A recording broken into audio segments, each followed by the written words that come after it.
Winterizing trampoline. Prepare trampoline for winter. Trampoline maintenance. Cold weather trampoline care. Another episode of Monkey Business.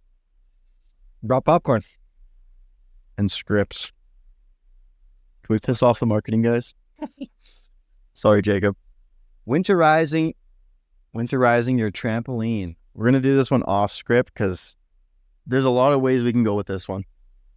So, because like, what is winterizing? Like, I would argue winterizing, like winter, I just winterize mine, and it involved cleaning it and getting it ready for winter because my kids play on it all year round.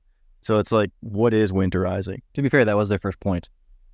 Cleaning trampoline mats. That's because I fed them information on this, and then it came regurgitated. I don't do things that way. It doesn't work for me.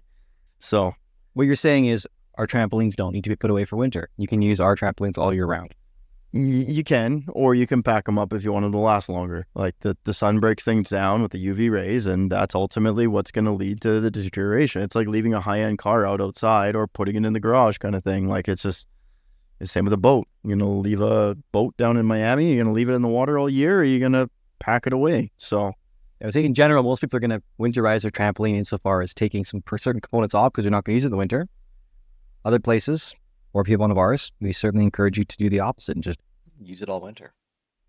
Either way, the first thing you got to do is clean the thing. No matter what, clean your trampoline. If you're getting ready for a seasonal change, give it a good scrub. Now's the time to do it. Fairly easy with ours. With ours, I like to take the bottom of the enclosure off, lift it up to the top, strap it around itself just so it's up out of the way, and then just go to town on the edges with a bit of dish soap and hot soapy water and have a garden hose ready to spray the thing down. And if you get really tough grime, then it goes into more of like a full-on cleaning video we could easily do to show, like, you take an aggressive brush and you really just work it into the material to get that grime to lift. But whatever you use, just make sure it's a non-caustic, non-abrasive cleaner. Dish soap works great. So we also use Pink Solution. Not sponsored. Their stuff works. So local Costco, yeah, that once in a while. But yeah, just friendly for the vinyls and the fabrics. Yeah.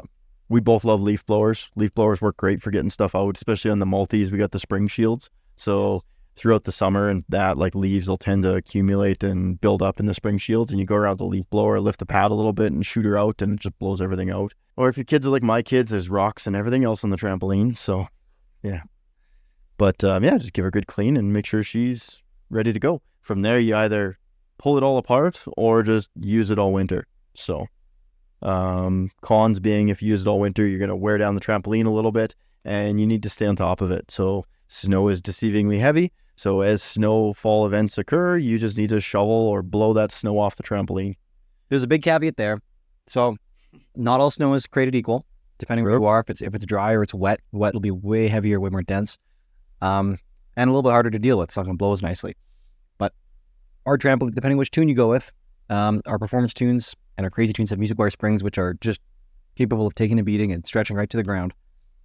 But still, it's not the way to treat your trampoline. Essentially, when you have an indoor trampoline park, which is behind us, kids and the guests are what are going to break everything. It's not exposed to the elements, it's protected, but it's just subject to abuse of 1,000 people a week.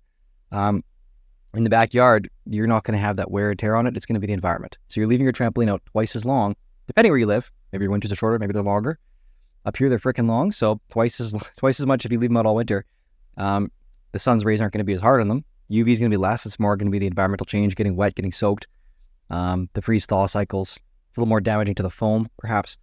But they're certainly made to take it. The foam we use, the vinyl we use, they are built with Canadian harsh winters in mind.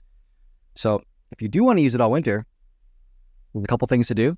And the biggest thing is probably, well, again, depending on your tune, but probably just keeping the snow off of it. And this is like the two of us saying this. Like, one of our former dealers used to purposely leave a demonstration out. One of our classic tune trampolines. Yeah. Let all the snow pile up on it to the point where the bed was touching the ground. It's frozen to the ground. Yeah. And we have another video or another shot where my family all piled onto a trampoline. We had well over 1,000 pounds on this trampoline, and that trampoline wasn't touching the ground. So speaking to the volume and the weight of snow, like, it can get radical and insane. And that's why we say, you know what, pull the snow off. Be told the trampoline's going to handle it, but just, do you want to do that to your car? It's like, well, it just means if the trampoline's piled up on it, that means you're not using it. So just If that's a sign you're gonna indication if you're gonna have a foot or two. If your bed's frozen to the ground, maybe next year just take it down. Oh, and don't get it, like 6 inches of fluffy snow on a trampoline is so much fun. Like kids jumping in a ball pit, but like on the level. So outdoor experience, it's fun. Well, even your little house in the city from 5 years ago, you had one of our legacy Goliaths in the backyard, and your wife was like bouncing on it and stuff in the middle of winter. Yeah, that was interesting. Typical like newer style row house. So of course, not a big backyard. And no, that was your backyard. That was my backyard. Yeah, little deck, trampoline, gate. That was it. Yeah, it didn't work that well, but it was fun. It was fun while it was set up. Yeah. So and then you've had, well, I guess, yeah, you've had our multi-tramp prototype since we built the first one like in 2021 at your new house. So yeah, that's on an acreage. That fits a lot better. So, and it's been set up then, and it has never been taken down, net and all. In fact, we modified the net after your first winter. You can maybe that a little bit. Oh man, yeah. I would only do that once. Left the thing set up, our old school style nets without the quick release to get the side up, and yeah. We were talking before, like 1,000 pounds worth of weight to stretch this bed down. Well, imagine shoveling that off, and over a net, because your net is attached and you got to go over top, and now you're literally standing there grabbing and hucking over your shoulder, and do that on a large backyard trampoline park.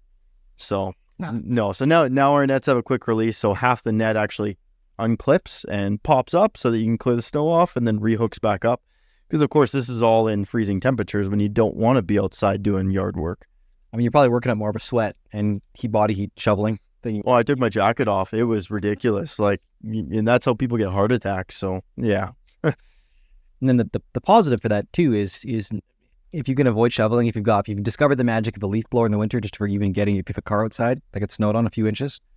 If it's more than a few inches, it's hard. You're sitting there forever, especially if it's frozen down. But if you're on top of it, routine maintenance thing, a leaf blower is just amazing. It's just easy. Yeah. Like, you don't even climb on the trampoline. Like, I just walk beside mine in one of those like dual battery construction grade leaf blowers. You just blow it off on the side. Works great. So that is much better than using, I guess at this point we're beyond winterizing. We're kind of talking about using your trampoline in the winter and maintaining it in the winter. And yeah, you do want to be aware of the plastic shovels. They're deceptively damaging. A broom is best. Like, yeah, you wouldn't use a shovel with a metal scraper on a trampoline surface. You're likely to gouge it, nick the fabric, and make scuffs and stuff like that. Not to say that the fabric won't survive that. It will.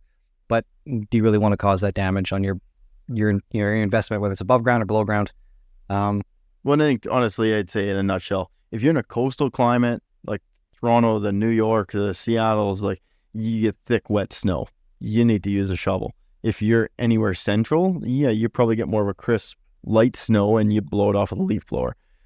So you'll know your climate. Plastic shovel's fine. Have a dedicated one just for your trampoline and check it. Yeah. Because the $20 it costs. Yeah. The problem is you use a plastic edge shovel on your driveway or your sidewalk, it's going to get chewed up and gouged up, and those gouges can be very sharp. Or a rock gets embedded in it or something. It's just like rocks in a shoe. That's what causes damage. So if winterizing is keeping it up, those are definitely things to consider.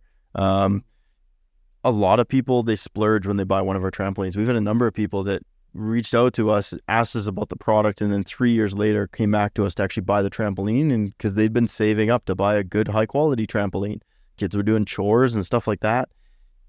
If you're in that situation where, like, this was a treat, this was a splurge, you really want to make the max out of this trampoline, you might leave it up 1 or 2 years for the fun and then pack it up the rest. Just leave the frame out. You pull everything down except for the frame. So the pads, if you have one of our legacy pads, the bungee, the cord, not the bungee, the rope on the end, you just peel it up and around, disconnect everything, and it fold it up and put it in storage. The legacies are a little bit more work. With the Apex line, we did streamline it for winterizing. All the pads are to Velcro on the border around the perimeter. And you just peel the Velcro up, and the pads interlock. Everywhere the pads join another pad, there's an extra little alligator Velcro flap, which is very secure, but easy to deal with. But yeah, it's super simple. And those are in the garden shed, the garage, whatever. And then pop the springs off. Your bag, because we ship these in plastic bags. If you save your bag, keep your poly bag just for winterizing if you're going to do it. And the Apex line of trampolines all have, it's a fully structural frame. It's got corrugated rod welded to it, which makes popping the springs off. We also use, wide coil, large springs. They're very easy to pop the springs off. fighting a little hole in a spring in a frame or something like that. They're very easy, or a little tight stubby spring. You don't need any tool. It's the right technique. They pop right off, and then it's 15 minutes and the whole thing's down. Yep. And if you didn't save your Crazy Ape boxes for the springs, milk crates work great. Yes. So for saving springs and storing them for the winter, and again, deceivingly heavy. So you only want to put about 60 springs in a milk crate, and that gets pretty heavy. What else? Checking the list. Yeah, just making sure. They got some good things here. Like there's, they want us to plug discounts and service for replacement parts. Yeah, and they want us to say buzzwords so that they can do marketing stuff. And like, follow, subscribe, crazyape.shop. And reach out if you have questions. We're here to help. And yeah, we want to see you guys enjoy your trampolines. Winterizing trampoline. Prepare trampoline for winter. Trampoline maintenance. Cold weather trampoline care. All right. Gotcha. Winterizing in-ground trampolines is a lot like a normal trampoline. There is one consideration. So it's a good thing the marketing guys didn't let us forget this one and pointed this one out. Be aware of deer, because deer will wander into your yard in the winter, and deer, like in the summer, but also more often in the winter, searching for food, may find your trampoline and walk across it. If you get deer, any wildlife, if someone drives on your trampoline, it's one of ours, and they damage something, and you get it on video, send it to us and we'll take care of at least some of the problems. Depending, Yes. But it'll definitely help. We'll have a discussion. We can leverage it and make an excuse for giving you a good deal. We had a guy drive his car into an in-ground trampoline one time. And then try and claim warranty. Yeah, that was kind of dirty.